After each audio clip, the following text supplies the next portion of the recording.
वचन, सत्य वचन, अमर वचन, जीवित वचन, दिव्य वचन, सत्य वचन, अमर वचन, जीवित वचन।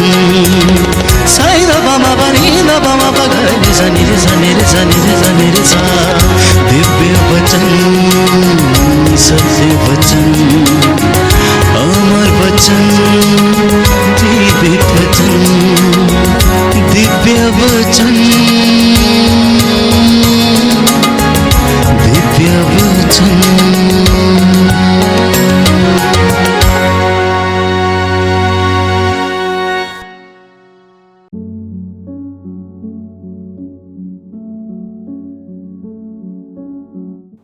सबको जय यीशु की। प्रियजनों, बाइबल हमें बताती है, निर्गमन ग्रंथ अध्याय 14 पद संख्या 14, डरो मत, धीर बने रहो और देखो किस प्रकार प्रभु आज तुम लोगों की रक्षा करेगा।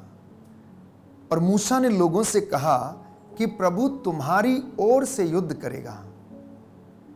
प्रियजनों, बाइबल हमें यह सांत्वना देती है और यह विश्वास की अपेक्षा हमसे करती है कि वो परमेश्वर जिसने इजराइलियों को मिस्र की गुलामी से आजाद किया, उन्हें मरुभूमि में चट्टान से पानी निकाल कर पिलाया, जब उन्हें भूख लगी तो आकाश से उनके लिए मन्ना बरसाया, जब फिलिस्तियों से वो लड़ने जा रहे थे, जब फिलिस्ती उनके ऊपर चढ़ाई करने आ रहे थे, तब उसने दाऊद को वो अभिषेक प्रदान किया। और दाऊद जब फिलिस्तियों से लड़ने के लिए गया, फिलिस्तियों की ओर से युद्ध करने के लिए जब गोलियत सामने आया, उसने ललकारा, तो परमेश्वर ने दाऊद के साथ रहकर इजराइलियों की ओर से युद्ध किया। जब वे लोग योशुआ की अगुवाई में अमालेकियों से युद्ध लड़ रहे थे, तो मूसा अपने हाथों को उठाकर ईश्वर से प्रार्थना कर रहा था, और जब वो थक जाता था तो उसके भाई उसके हाथों के नीचे टेकनी लगा देते थे ताकि उसके हाथ नीचे ना गिरें। और मूसा के हाथ जब तक ऊपर रहते थे, इजरायली जीतते रहते थे, क्योंकि परमेश्वर उनका साथ देता था। वो परमेश्वर हमसे वादा करता है कि तुम डरो मत, मैं तुम्हारी ओर से युद्ध करूंगा, मैं तुम्हारी ओर से लड़ूंगा। हम अपने जीवन में अनेक बार ऐसे कष्टों से और परेशानियों से होकर गुजरते हैं। हमारे जीवन में, परिवार में आए दिन कुछ ना कुछ समस्या रहती। आध्यात्मिक जीवन में कष्ट है, हमारे पारिवारिक जीवन में कष्ट है। जब हम धैर्य खो लेते हैं, हो सकता है कि हम उदास हो जाते हैं। अनेक बार हमारे जीवन में ऐसी दुविधाएं उत्पन्न हो जाती हैं कि हम उन दुविधाओं से निकल नहीं पाते हैं। ऐसी परिस्थिति में प्रभु का वचन हमें सांत्वना देता है कि वो हमारी ओर से युद्ध करेगा, वो प्रभु हमारी ओर से युद्ध करेगा और तुम्हें कुछ नहीं करना पड़ेगा। प्रवक्ता ग्रंथ अध्याय 2 पद संख्या 6। प्रभु हमसे अपेक्षा करता है और वचन हमें बताता है कि तुम ईश्वर पर निर्भर रहो और वह तुम्हारी सहायता करेगा। प्रभु के भरोसे सन्मार्ग पर आगे बढ़ते जाओ। तो अगर हम चाहते हैं कि परमेश्वर हमारी ओर से युद्ध करे, अगर हम चाहते हैं कि परमेश्वर हमारे घर को ब्लेस करे, हमारे जीवन को ब्लेस करे, व्यक्तिगत रूप से हमारे जीवन में शांति और चंगाई को प्रदान करे, तो मुझे और आपको ईश्वर के ऊपर निर्भर रहने की आवश्यकता है। प्रियजनों, अनेक बार हम अपने जीवन में अनुभव करते हैं कि हम ईश्वर पर निर्भर ना रहकर हम भौतिक चीजों पर निर्भर रहते हैं। कई बार हम अपनी धन और संपत्ति पर निर्भर रहते हैं। कभी कभी हम लोग सोचते हैं कि हमारा पैसा हमें सब कुछ दिला सकता है। प्रियजनों, पैसा हमारे जीवन में, धन हमारे जीवन में बहुत कुछ दिला सकता है, लेकिन ईश्वर की आशीष से शायद हम वंचित रह सकते हैं। तो ईश्वर की आशीष को प्राप्त करने के लिए, ईश्वर की आशीष को पाने के लिए मुझे और आपको ईश्वर पर निर्भर रहने की आवश्यकता है। प्रभु आपको प्यार करता है, ये तो बाइबल इस बात को स्पष्ट करती है। और यशायाह नबी के ग्रंथ में हम पढ़ते हैं कि तुम मेरी दृष्टि में मूल्यवान हो और महत्व रखते हो, मैं तुम्हें कभी नहीं छोड़ूंगा। तुम भले ही मुझे भूल सकते हो, तुम भले ही मुझे त्याग सकते हो, परंतु मैं तुम्हें त्यागूंगा नहीं, क्योंकि मैंने तेरी माँ के गर्भ में जब तू गढ़ा जा रहा था, तेरी हड्डियों को बढ़ते हुए देखा। मैंने तुझे अपनी हथेली पर गढ़ा, मैंने तेरा नाम अपनी हथेली पर लिखा और तुझे सजाया और संवारा। मैं तुझे ऐसे एकत्र करता हूं, ऐसे तेरी रक्षा करता हूं, जैसे एक मुर्गी अपने चूजों को अपने डहनों के नीचे एकत्र करती है। तो प्रियजनों, आज प्रभु आपसे ये वादा करता है, डरो मत, धैर्य रखो, धीरज रखो। और देखो, मूसा ने लोगों से कहा कि प्रभु तुम्हारी ओर से युद्ध करेगा। और जब हम ये वचन को सुनते हैं तो अनायास ही हमारे जीवन में ये उत्सुकता और ये प्रेम का हम अनुभव करते हैं कि वो परमेश्वर जो हमें बुलाता है, हमें सजाता है, हमें संवारता है, हमसे ये वादा करता है। हम लोग अनेक बार अपने कामों में, अपने घर में, अपने रोजमर्रा की जिंदगी में परेशानियों को जब सामना करते हैं तो हम विचलित हो जाते हैं, और जब हम विचलित हो जाते हैं तो हम परेशान होने लगते हैं। तो इन परिस्थितियों में जब हमारी परिस्थितियां कठिन होती हैं, विषम हो जाती हैं, तो ऐसे समय में प्रभु पर भरोसा रखने की आवश्यकता है, उस पर निर्भर रहने की आवश्यकता है। ठीक वैसे ही जैसे दाऊद गोलियत से जब लड़ने के लिए गया तो परमेश्वर पर निर्भर होके गया। उसे मालूम था कि ये विशाल और भीमकाय व्यक्ति उसको चाहे तो एक थप्पड़ में उसको उड़ा सकता था, लेकिन वो अपने सामर्थ्य से लड़ने नहीं गया, वो गोलियत से लड़ने के लिए गया परमेश्वर के सामर्थ्य से, और परमेश्वर ने उसे विजय दिलाई। तो ईश्वर ने आपके लिए योजनाएं बनाई हैं, इन योजनाओं के तहत वो आपको ब्लेस करता है। और अगर हम इन योजनाओं को समझते हैं तो मैं आपको विश्वास दिलाता हूं कि परमेश्वर मेरे और आपके भाग्य को पलट सकता है। परमेश्वर मेरे और आपके दुख को आनंद में बदल सकता है। परमेश्वर हमारी लड़ाई को अपनी लड़ाई बनाकर वो लड़ता है और शैतान से हमें विजय दिलाता है, क्योंकि उसके लिए कुछ भी असंभव नहीं है। वचन कहता है कि धर्मी खजूर की तरह फलता है, लेबानोन के देवदार की तरह बढ़ता है। और आज जितने भी लोग अपने विश्वास को खो चुके हैं, प्रभु उन्हें ढारस बंधा रहा है। मेरे पुत्र, मेरी पुत्री, प्रियजनों, वो यही ढारस देता है कि तुम डरो मत, धीर बने रहो अंत तक, क्योंकि जो अंत तक धीर बना रहेगा वही मुक्ति प्राप्त करेगा। तो प्रभु यीशु आज हमारे बीच में उपस्थित हैं। आप में से जितने भी लोग प्रभु का वचन ये सुनते हैं या सुन रहे हैं, इस वक्त वचन के माध्यम से वो हमसे बातें कर रहा है और आपको सांत्वना दे रहा है। तो बाइबल ये कहती है कि जो उनमें अपना चित्त लगाते हैं, जो उसमें अपना मन लगाते हैं, वह उनका आदर करता है और उन्हें आशीष देता है। इसलिए बाइबल हमें बताती है, सामुएल का पहला ग्रंथ अध्याय 2 पद संख्या 30 में हम पढ़ते हैं कि प्रभु ये कहता है, जो मेरा आदर करते हैं मैं उनका आदर करता हूं, और जो मुझे तुच्छ जानते हैं मैं भी उन्हें तुच्छ जानता हूं।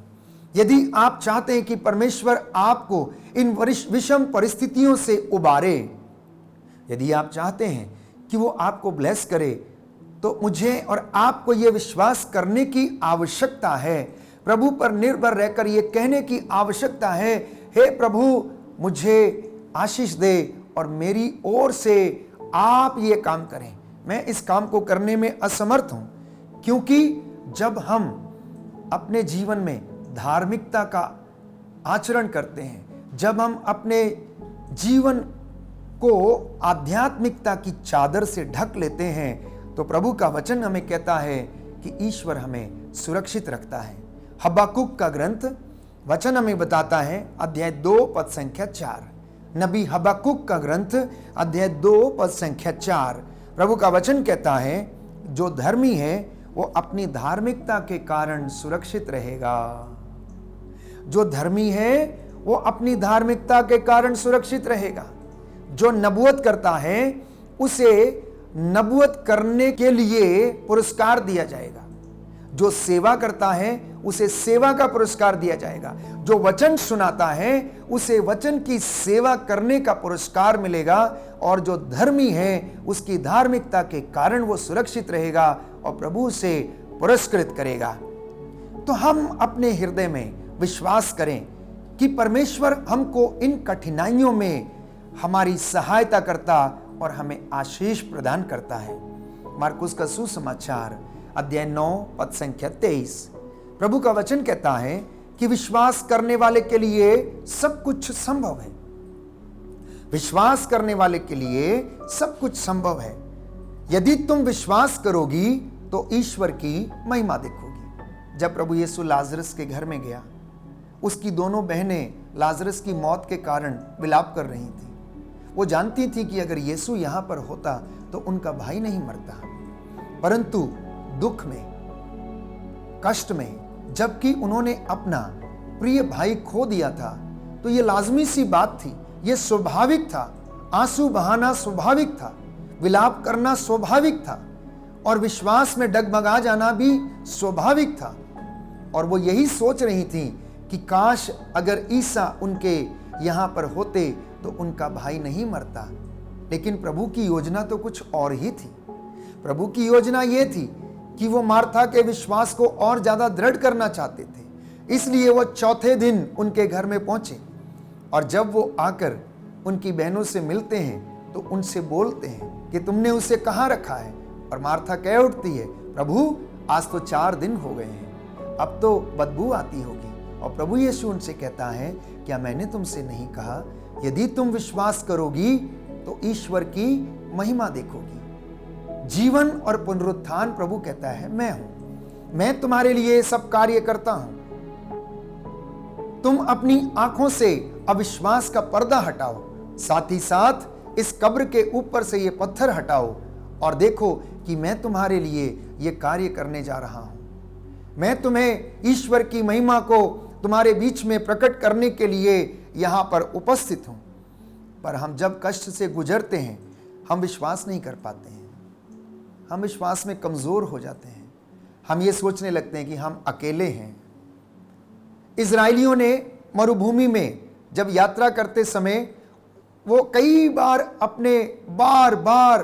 अपने इरादों से, अपने विश्वास से वो भटक गए। इसलिए वो मूसा को कहने लगे कि आप हमें क्यों लेकर आए हैं? क्या आप हमें मरने के लिए यहां पर लेकर आए हैं? हमारे पास खाने को नहीं है, हमारे पास पीने को नहीं है और दुश्मन हमारे ऊपर चढ़ाई करता हुआ आ रहा है। अब हम कैसे बचेंगे? हम क्या करेंगे? ये उनकी साधारण सोच थी, ये उनकी इंसान की सोच थी, एक मानवीय सोच थी कि वे लोग अकेले हैं। लेकिन परमेश्वर ने उन्हें बार बार ये मौका दिया इस बात को समझने का कि मैं उनके साथ हूं, मैं तुम्हारी ओर से युद्ध करता हूं। और उनको याद दिलाता है, देखो मैंने तुम्हारे लिए मरुभूमि में चट्टान से पानी निकाला, मैंने तुम्हारे लिए आकाश से मन्ना बरसाया, मैंने तुम्हारे लिए लाल सागर में रास्ता बनाया, मैंने तुम्हारे लिए ऐसे अनेक कार्य किए जिनको देखकर भी तुम विश्वास नहीं करते हो। तुम्हारी आंखें हैं परंतु तुम देखते नहीं हो, तुम्हारे कान हैं परंतु तुम सुनते नहीं हो। तुम विश्वास करने में कितने मंदमती हो। क्या मैंने तुम्हारे लिए ये सारे काम नहीं किए? क्या मैंने बादल के खंबे के रूप में तुम्हारे आगे आगे चलकर तुम्हारा नेतृत्व नहीं किया, तुम्हारी अगुवाई नहीं की?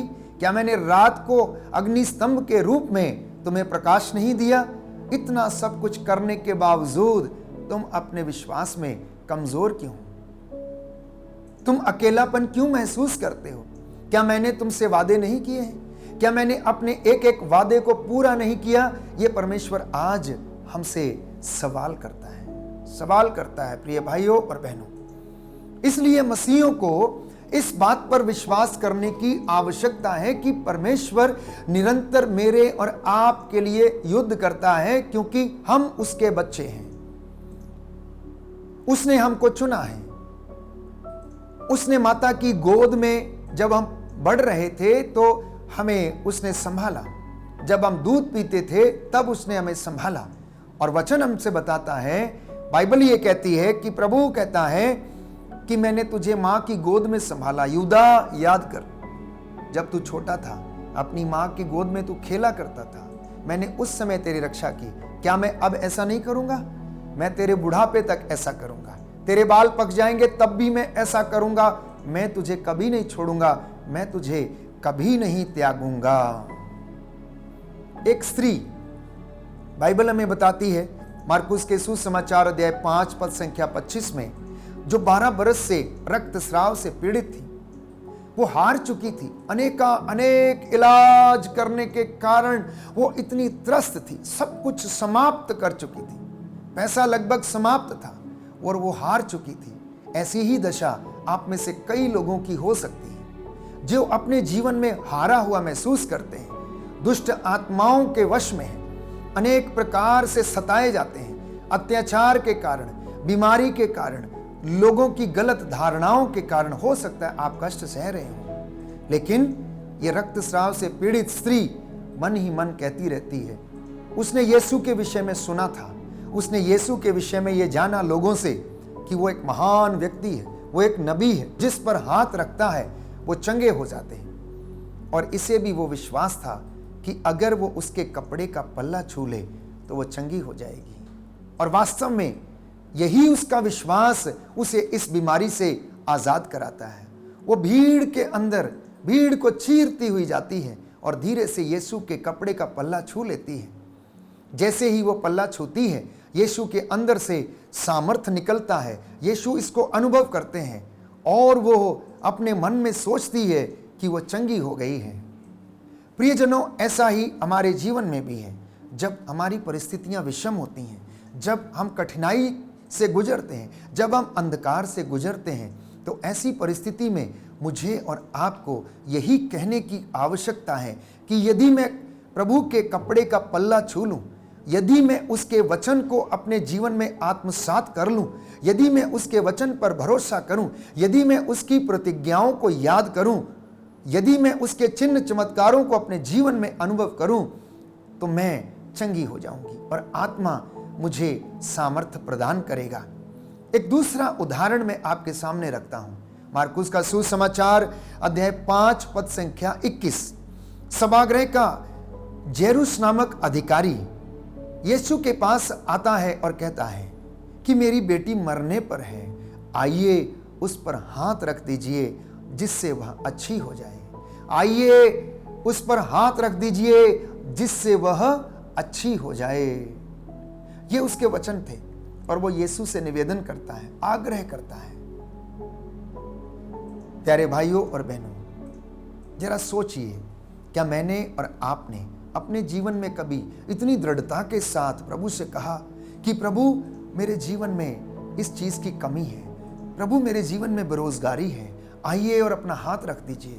प्रभु मुझे नौकरी नहीं मिलती है, प्रभु मैं 1 नंबर से या 2 नंबर से फेल हो जाता हूं, इंटरव्यू पास नहीं कर पाता हूं, आइए अपना हाथ मेरी फाइल पे, मेरे दफ्तर पे रख दीजिए। क्या आपने और मैंने कभी ऐसा महसूस किया कि जो अधिकारी हमारा इंटरव्यू लेता है, प्रभु को हम उस व्यक्ति को समर्पित करें, उस व्यक्ति को प्रभु के हाथों में हम समर्पित करें कि प्रभु आप इसका हाथ पकड़िए, आप उस दफ्तर में उस कुर्सी पर बैठकर आप न्याय करिए और एक वचन कह दीजिए और मैं चंगा हो जाऊंगा। आइए मुझ पर हाथ रख दीजिए, आइए मेरा बेटा बीमार है, प्रभु उस पर हाथ रख दीजिए। इस विश्वास की अपेक्षा प्रभु हमसे करता है और जब ये विश्वास पूरा हो जाता है और हम विश्वास करते हैं तो वो हमारी ओर से लड़ता है, वो हमारी ओर से काम करता है। अब मूसा के जीवन में देखिए, पुरानी व्यवस्था बार बार इस बात का जिक्र करती है कि मूसा जो प्रभु से ये कहता है मैं इस लायक नहीं हूं, मैं तो कमजोर व्यक्ति हूं, मैं तो बोल भी नहीं सकता, मैं कैसे जाऊंगा। प्रभु ये कहता है तुम जाओगे और तुम जाकर बस तुम खड़े रहना, बाकी का काम मैं करूंगा। तुम बोल नहीं सकते हो, तुम्हारा भाई हारून तुम्हारे साथ जाएगा और वो बोलेगा। और मूसा उस आज्ञा का पालन करता है।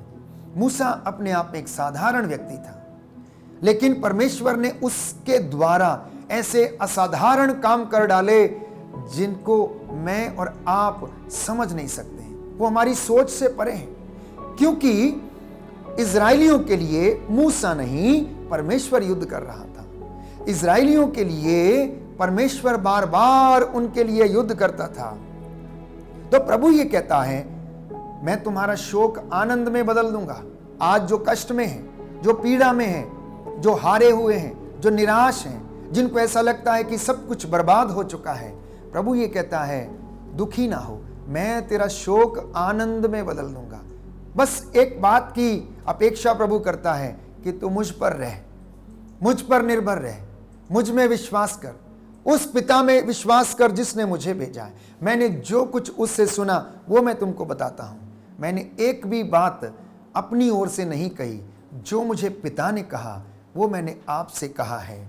लेकिन हम विश्वास में कमजोर हो जाते हैं। जब हमारे जीवन में कष्ट आते हैं तो हम निराश हो जाते हैं। अब यीशु के चेलों के विषय में बाइबल हमें बताती है कि वो दिन रात यीशु के साथ रहते थे, और यीशु के साथ रहने के बावजूद वो विश्वास में कमजोर थे। एक दिन जब वे लोग समुद्र में नाव खे रहे थे, तो वहां पर अचानक झंझावत उठा। यीशु उनके साथ था, वो उनके साथ था, लेकिन ये लोग विश्वास करने में मंदमती थे। प्रभु ने ये कहा, डरो मत, ढारस रखो, मैं तुम्हारे साथ हूं। लेकिन चेले फिर भी विश्वास नहीं कर पाए और प्रभु को जाकर कहने लगते हैं कि हम डूब रहे हैं और आप सो रहे हैं। क्या आपको हमारी कोई चिंता नहीं है? आप हमें बचाइए, क्योंकि ये तूफान की लहरें, ये समुद्री तूफान इतना भयानक है कि लहरें नाव को डुबोए जा रही हैं और हम कष्ट में हैं। प्रभु आइए और हमें बचाइए। प्रभु आते हैं और समुद्र को शांत करते हैं। वायु उनका कहना मानती है और थम जाती है। चेले प्रियजनों असमंजस में पड़ जाते हैं कि आखिर ये व्यक्ति है कौन जिसकी आज्ञा वायु और समुद्र भी मानते हैं। यदि मैं और आप अपने जीवन में इस बात को अनुभव करते हैं कि प्रभु हमारे साथ है, तो एक बार आप प्रभु से कहना कि प्रभु मैं नहीं कर सकता हूं, आप कर सकते हैं। आपके लिए कुछ भी असंभव नहीं है। जैसे आप मूसा के साथ रहकर इजरायलियों के लिए युद्ध करते थे, वैसे ही आप मेरे परिवार में मेरे साथ रहकर मेरी ओर से आप कार्य करें। प्रभु मैं आपको समर्पित करता हूं। यीशु जिंदा है। प्यारे भाई और बहनों, आपको यह विश्वास करना चाहिए, और जिंदा व्यक्ति ही चमत्कार कर सकता है, मरा हुआ विश्व चमत्कार नहीं कर सकता है। इसलिए बार बार प्रभु का वचन हमसे कहता है कि मुझे और आपको प्रभु पर विश्वास करने की आवश्यकता है।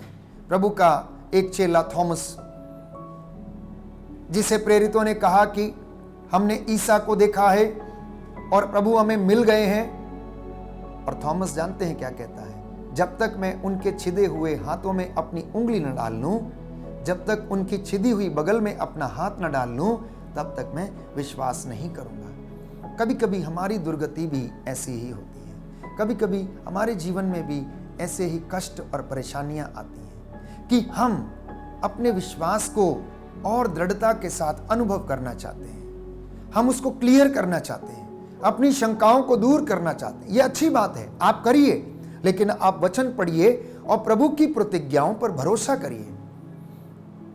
बाइबल में जो वचन लिखे गए हैं, परमेश्वर ने जो अपने वादे किए हैं, और वो ये कहता है, मैं अपने वादों का सच्चा हूं। मैं अपने नाम की शपथ लेकर ये कहता हूं कि मैंने जो कुछ कहा है मैं सब कुछ पूरा करूंगा। यदि आप ये विश्वास करते हैं तो आज आपके जीवन में ये पूरा होगा।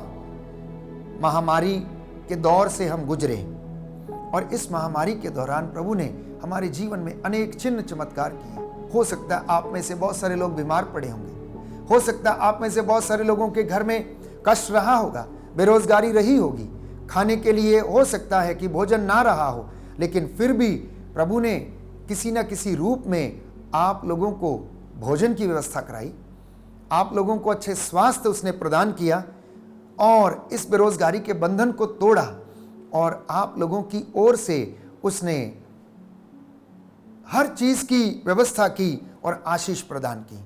तो प्रियजनों, थॉमस जब प्रभु को देख लेता है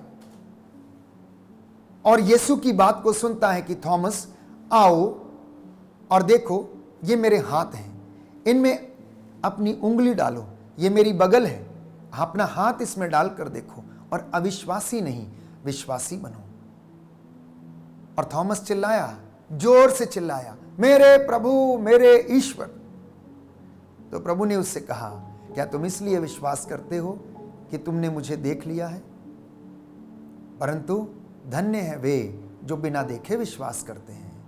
थॉमस, अविश्वासी नहीं, तुम विश्वासी बनो। जब कोई व्यक्ति विश्वासी बन जाता है तो प्रभु उसकी ओर से लड़ता है, उसकी ओर से युद्ध करता है, क्योंकि प्रभु ये कहता है, वचन हमें बताता, संत पौलुस लिखता है एफिसियों की पत्री अध्याय 6 पद संख्या 10 और उससे आगे कि हमारी लड़ाई दुष्ट आत्माओं से है, आकाश की शैतानी हरकतों से है, आकाश की दुष्ट आत्माओं से, संसार के अधिपतियों, अंधकार की शक्तियों से है। और इन शक्तियों से लड़ने के लिए प्यारे भाइयों और बहनों, मुझे और आपको परमेश्वर के सामर्थ्य की जरूरत है, परमेश्वर के शस्त्र धारण करने की जरूरत है।